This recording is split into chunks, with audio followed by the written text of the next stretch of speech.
Hi friends, ఎలా ఉన్నారండి అందరూ? నేనైతే చాలా బాగున్నాను. మీరు కూడా చాలా ఆరోగ్యంగా ఉండాలని కోరుకుంటున్నానండి. కట్టె పొంగల్ చూపిస్తున్నాను. నెయ్యి కాచుకున్న తర్వాత నెయ్యిని వంపేసేసుకొని ఆ నెయ్యి పాత్రలోనే కొద్దిగా జీలకర్ర, కరివేపాకు, పచ్చిమిర్చి, ముంతమాడి పప్పులు, అల్లం తరుగును బాగా వేయించుకున్నానండి.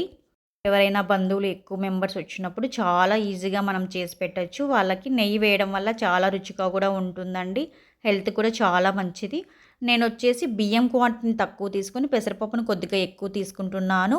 ఒక పెద్ద గ్లాస్‌లో వచ్చేసి నేను 3/4% పెసరపప్పు తీసుకొని, 1/4% మాత్రమే బియ్యాన్ని తీసుకుంటున్నానండి. ఇందులోనే కొద్దిగా పసుపును వేసేసుకొని, కలర్ కోసం అనేసి నేచురల్‌గా పసుపును కూడా వేసేసుకొని బాగా వేయించుకోవాలి. వ్రతాలు ఏవైనా చేసినప్పుడు మనము ఈ పొంగల్‌నొచ్చేసి ప్రసాదంగా కూడా తీసుకొని వెళ్ళొచ్చు. ఇందులో నేను నానబెట్టుకున్న బియ్యాన్ని, పెసరపప్పును కూడా వేసుకొని బాగా వేయించుకుంటున్నాను. బాగా వేయించుకోవడం వల్ల ఆ నేతి స్మెల్, ఈ మిరియాలు, జీలకర్ర ఫ్లేవర్ అనేది బాగా అందుతుంది. ఒక గ్లాస్‌కి నేను 3 గ్లాసుల చొప్పున వాటర్ వేసేసుకుంటున్నానండి. మనము కుక్కర్‌లో విజిల్ పెడుతున్నాం కాబట్టి మరీ ఎక్కువ వాటర్ వేసేస్తే విజిల్‌లో నుంచి వాటర్ అంతా బయటకొచ్చేస్తుంది. ఇందులోనే కొద్దిగా సాల్ట్ వేసేసుకొని, సరిపడంత సాల్ట్‌ని వేసేసుకొని, మనం మూత పెట్టేసేసి విజిల్ రానివ్వాలి. నేను వెడల్పు పాన్ తీసుకున్నాను. వెడల్పు పాన్ తీసుకున్నామంటే మనకి కలయబెట్టుకోవడానికి చాలా నీట్‌గా, కన్వీనియంట్‌గా ఉంటుందండి.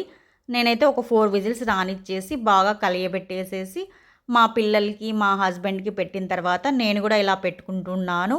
మా అక్క వాళ్ళ భూమి పూజకొచ్చేసి ఒక 50 మెంబర్స్‌కి నేను ఈ పొంగల్ చేసేసి, అన్ని రకాల కూరగాయలు వేసేసి, సాంబార్ చేసేసి పెట్టినానండి. నాకైతే చాలా ఈజీ ఇది చేయడము.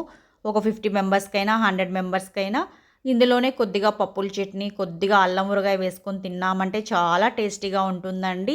నా అభిమానులైన మీ అందరికి కూడా ఈ రెసిపీని చూపియాలనే ఉద్దేశంతోనే నేను ఈ రెసిపీని చూపిస్తున్నాను. మన ఇంటికి ఎక్కువ మెంబర్స్ వచ్చినా, ఎక్కువ మెంబర్స్‌కి చేసే అవకాశం ఉంటుంది. తక్కువ టైంలో ఎంతమందికైనా మనం ఈజీగా చేసేయొచ్చండి. కొత్తగా ఎవరైనా నా ఛానల్ చూస్తున్నట్లయితే please like, share and subscribe అండి. థ్యాంక్స్ ఫర్ యువర్ సపోర్ట్ అండి.